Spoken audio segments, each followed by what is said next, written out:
Welcome to the Big Séance podcast. I'm Patrick Keller of BigSeance.com, and this is a place for an open discussion on all things paranormal, but specifically topics like ghosts and hauntings, paranormal research, spirit communication, psychics and mediums, and life after death.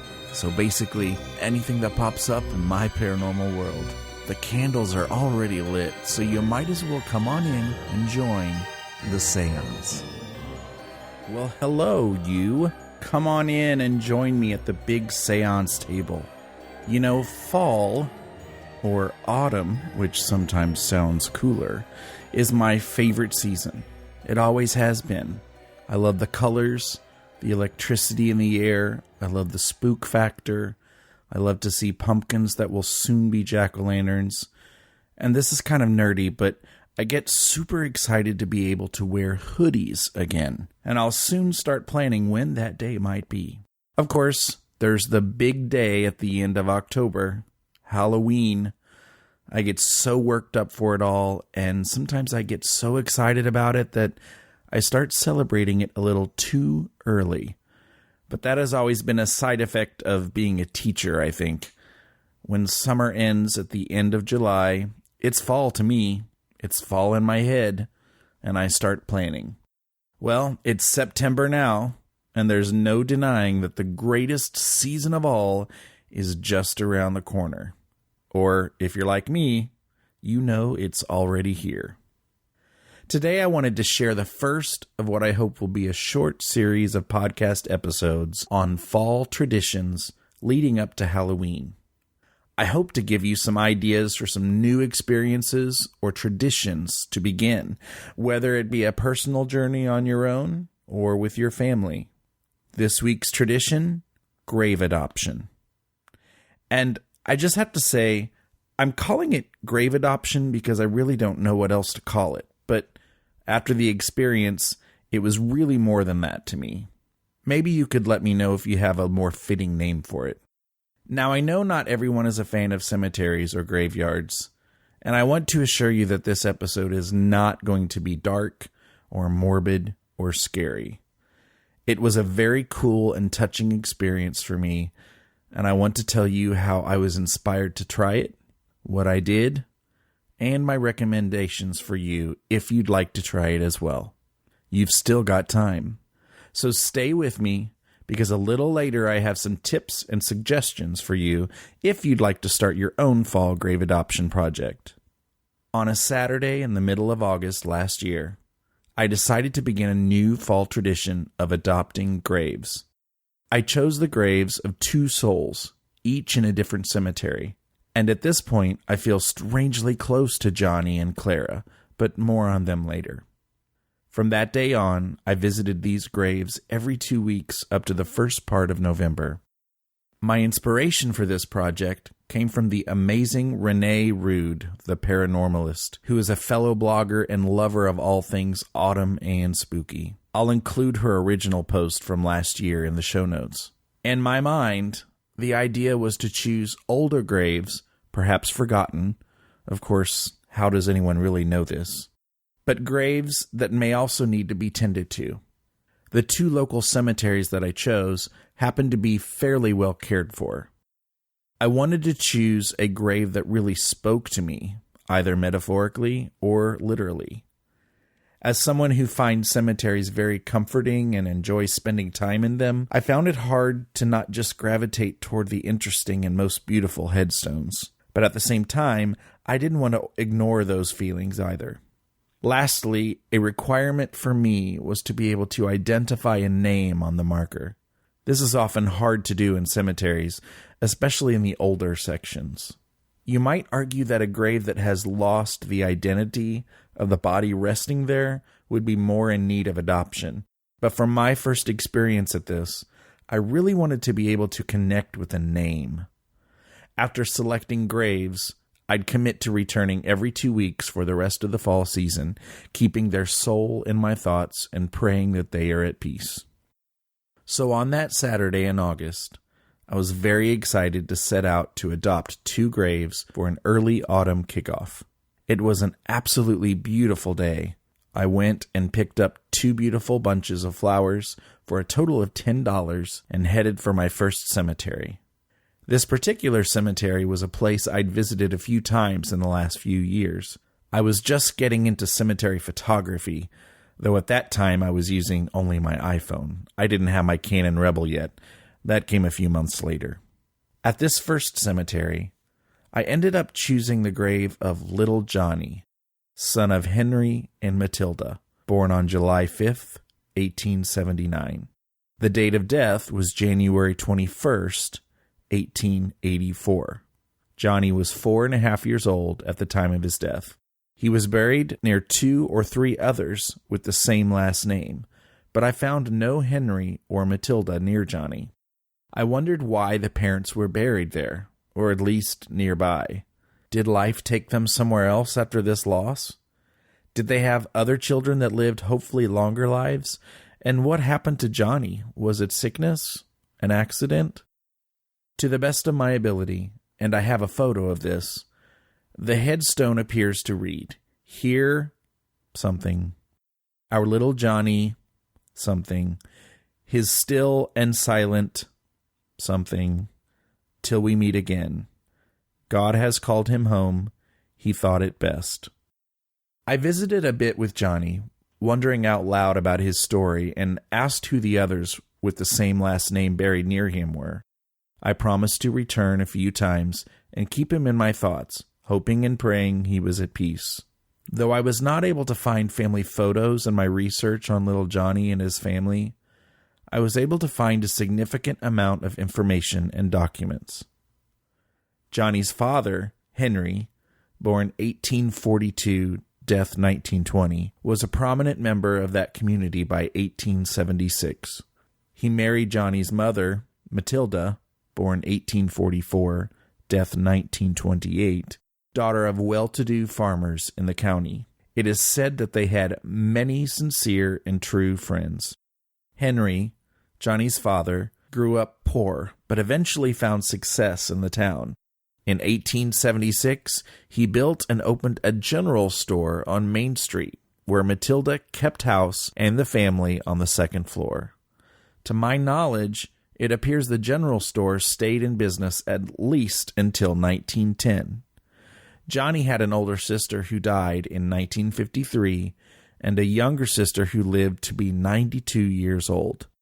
Depending on the census, apparently several clerks and salesmen for the store shared the upstairs living quarters with the family throughout the years, as well as a few cousins, Johnnie's grandfather, and the husband of one of Johnnie's sisters. It must have been an exciting household. By 1920, according to the census from that year, Johnnie's older sister was the only other person sharing the house with her parents, and by that time she was 33, while her parents were 75 and 77. The building, which housed both the family's residence and the general store, is no longer standing, but I have a picture of the building that stands on the lot today. Through my research, I found a really neat book from 1895, which contained biographies of prominent and representative citizens from the surrounding counties. There were several mentions of Johnnie's family and the kind of man his father was.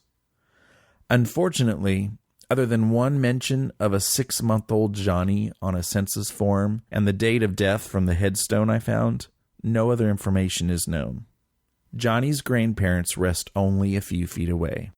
The large headstone behind Johnnie's in several of the photos is the grave of his grandparents, Johann and Maria, immigrants from Hanover in Germany. It warms my heart to know that they are buried close. Johnnie's father, Henry, is buried in a nearby town.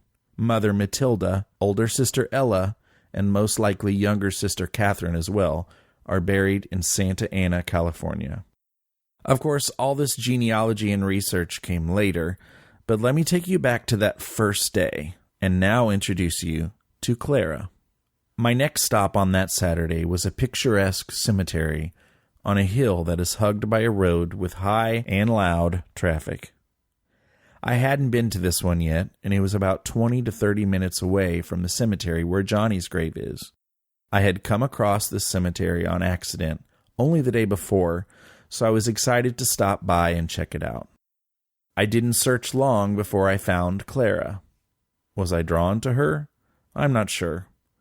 But from the first step into the cemetery, a group of markers off in the distance and on top of the hill caught my attention. I knew I was heading straight to the top and along the tree line. Inscribed on Clara's marker is the message, "A voice we loved has fled."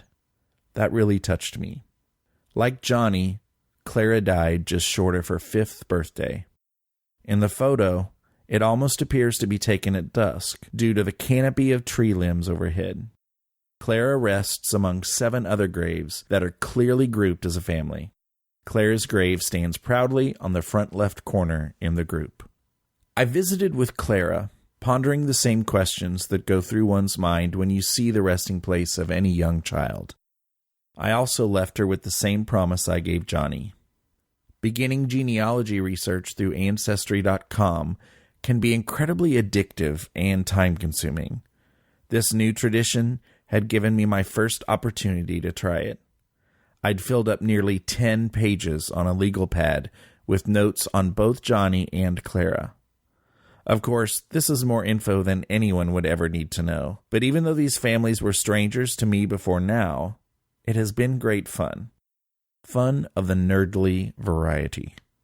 In researching information on Clara, I've had the good fortune of getting in contact with a nice woman named Gayla.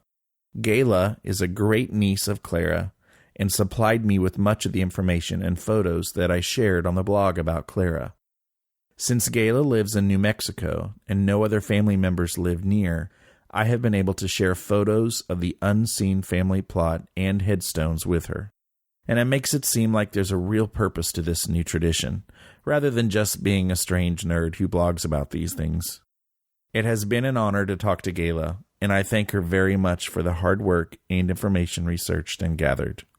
Clara, born 1884, death in 1889, was the 4th out of 8 children by parents Eugene and Isabel.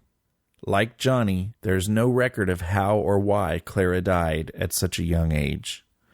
Her father, Eugene, whose parents also immigrated from Germany, and mother, Isabel, whose parents immigrated from Ireland, were married in 1876.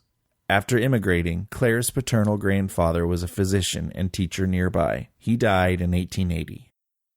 There wasn't as much information to find on Clara, but it was nice because I had photos of Clara's family, which I was not able to find for Johnny. I am fortunate to have 2 photos of Clara's mother, Isabel, one younger and one older.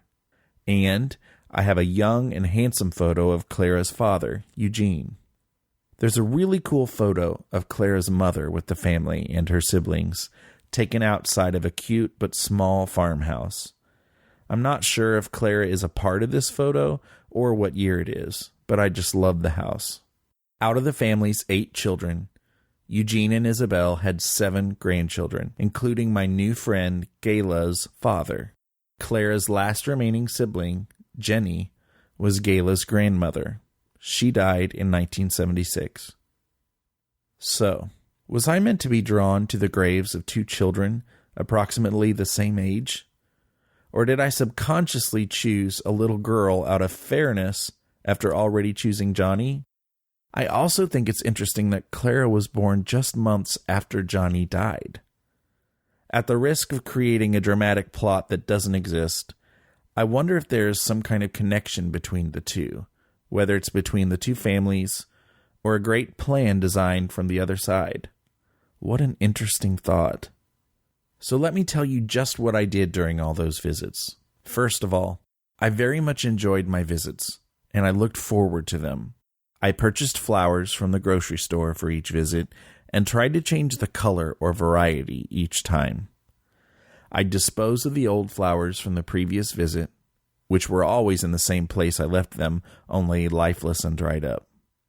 My last visit was just before Halloween, and I decided to bring a collection of pumpkins and gourds for Johnny and Clara. There's a funny story that I told in the blog about going back to pick Johnny's pumpkin up a month later. Each time I visited, I took pictures. Pictures of the flowers, of the headstone, And there were a few times I even gave in and took selfies. It was beautiful to see the seasons gradually change in the background. If you get into scrapbooking or something like that, I can just imagine how this would double the fun of this new tradition. If you followed the blog last year, you saw lots of these photos as I checked in with readers. And I'll leave all of those links for you in the show notes. For each visit, I'd engage in discussion, as if I were visiting with a living soul, except I was speaking to someone that I hoped had way better things to do on the other side than pay attention to me. But if they needed it, and just in case they could hear me, I wanted them to know that years later, someone was thinking about them and praying for them.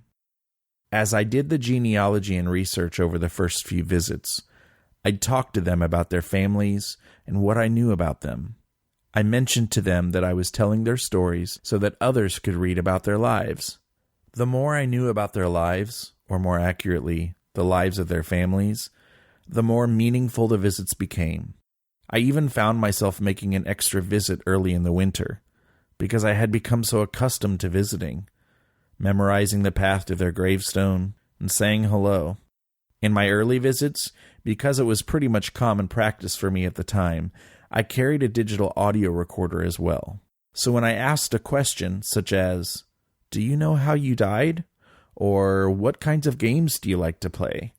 I really hoped to get an answer. I never captured anything that I felt was a response or any other kind of communication, though both cemeteries were near either a highway or a noisy road, which always seems to be my luck. So after my first experience, here's a list of tips and recommendations for those wanting to start a tradition of grave adoption. Number 1. Know that you have the right to be in a cemetery to pay your respects, just like anyone else. A few times I've had people ask me what the rules are about visiting a cemetery just for fun, or for photography, or perhaps just to take a morning walk or jog. I once had a woman get upset with me over social media when I shared some of my cemetery photography. She claimed that I had no business in the cemetery where her family was buried, especially if I didn't have family there. Please know that this was a weird personal issue on her part, and it's an attitude or response that I found isn't the norm. But as long as you are respectful of others, especially if someone is clearly paying their respects, or definitely if there is a funeral or memorial service going on, if you're understanding and sensitive to those situations, then there's absolutely no problem with it. If you're not accustomed to cemetery visits, it might seem silly or odd to you, but know that it really isn't. Cemeteries are just as much or more for the living than the dead. Enjoy the beauty and the surroundings of the cemetery. I've said this many times. To me, a cemetery is like a park. Number 2, choose a grave or headstone that is interesting to you, most likely older, and out of respect, one that doesn't already have signs of regular visitors or family members paying respects. If you see evidence of old flowers or gifts, then that might not be the best grave for you to choose. If you notice that there is a newer grave nearby, and if it shares the same last name or is likely to be of the same family or in the same family plot, then that might be another reason to avoid adopting that particular grave. On the other hand, if you've chosen a cemetery or a plot that is clearly not well cared for, then I think it's safe to say that any living relatives or friends of that buried soul would be very appreciative of the attention and care given to that particular grave or the grounds surrounding it. Also, I didn't ever run into a situation where I needed it last year, but you may want to think about keeping some gloves, lawn clippers, or other similar tools in your car to have handy. Number 3, if you're interested in the genealogy of this project, be sure to choose a headstone that still clearly displays a name and dates. As I mentioned earlier, those unknown graves deserve just as much attention, though having a name to research makes it really fun and meaningful. Consider picking a grave where a name is clearly known, and perhaps a second grave where the soul is unidentified. If you do plan on using sites that charge, like Ancestry.com, for your genealogy or research, one thing I found out is that most public libraries offer the use of these sites for free, providing you have a library card. Number 4. Realize that the days will get shorter as you get deeper into the fall. I found myself struggling to get to both of my cemeteries before dark, especially when I was visiting after work on a weekday, often during rush hour, making it a considerable drive from one to the next. Most cemeteries have times posted when the cemetery is closed, and it's usually dusk. By being in a cemetery after dark, you could be breaking a law. Some nights I was cutting it close. For this reason, my next adoptions will be contained in one cemetery. Number 5. Bring meaningful gifts or flowers on each visit, but realize that you're responsible for disposing of them later. Also know that every cemetery has somewhat different rules about this. Make sure to check out what you can and cannot bring in, or how and when you're supposed to dispose of it. Each time I visited, I made sure to have a trash bag in my car, and in the case of my gourds and pumpkins, be sure to pick up those at some point, because I'm quite sure a groundskeeper will not be happy to see a pumpkin patch growing there the following year. Number 6. Don't be afraid to just talk casually, or even flat out describe your new tradition to your adopted soul. As someone who has done quite a bit of EVP research and paranormal investigation, this is something that is quite comfortable for me. Though I hoped my souls were at peace and on to better things, it didn't stop me from requesting that they give me a little sign throughout the project, a sign that would let me know that they knew I was thinking of them. If you're comfortable with this, ask politely, obviously, and make sure they know this is only if they're able and willing to fulfill that task. If you're curious, I never felt I got the sign from Johnny or Clara, other than the fact that they were in my thoughts a lot during the time period of this project. Number 7. Take photos on each visit. Document the work you're doing, if for nothing else, to inspire others. If you spend much time on sites like Ancestry.com or Find a Grave for genealogy, you may find yourself in a situation like I did, where you meet an ancestor of a soul you've adopted, and maybe they'd love to see the family plot or learn about the work you're doing. They may be able to fill in some of the gaps in your research. And also, cemeteries are just beautiful places for photography, even though some people just won't get it. Number 8. Have fun. Don't take it too seriously, and definitely don't make it about mourning or being sad. And share the work you're doing. I would imagine I would be happy to know that someone was thinking and learning about the life that I led even 100 years after my death. I'd love to know what you think about this new tradition. Please let me know if you plan to journey into this new tradition yourself. I'd love to hear from you and follow your work. In the next few days, I plan on choosing the graves for my second annual grave adoption project. I will be sure to keep you posted and let you follow along at bigseance.com. You might notice I'm starting a little later than I did last year. It has been so hot here lately that I'm okay with that. You're listening to the Big Seance podcast with Patrick Keller. Look for us on iTunes and be sure to check out bigseance.com for more discussion. Oh, look. We've got listener feedback. Hello. This is in response to the podcast with Miss Janice. She had asked us to guess her pet for the remote viewing, and the image that I got was a little dog, little to medium-sized dog. I would say he's a little bit fluffy, white face with some patches of black and brown. I'm not sure that's a good enough description, but that's what I saw. And I just want to say, Patrick, that I love your show. I heard of it through Jim Harold's podcast, and I've been a fan of your show ever since. You have great guests. You have awesome topics, and keep it going because they're really enjoyable. Thank you very much. Wasn't that nice? I want to thank Belle for that really awesome audio feedback. I really appreciate it. She did that by using SpeakPipe, which you can get to by clicking the Record Voice Feedback link in the menu at the top of the page at bigseance.com. What you also heard was Belle leaving her submission for the remote viewing exercise from the last episode with Janice Carlson. Have you submitted yours yet? The winner gets a free book. Check out episode 10 with Janice Carlson for more information on the exercise and the contest. Again, you can use SpeakPipe, or you can call my feedback line, 7755-TELL-ME, or you can do what Kathleen did last week and email your submission to patrick@bigseance.com. The deadline for submissions will be 11:59 p.m. on Monday, September 8th. I simply cannot wait to award a winner.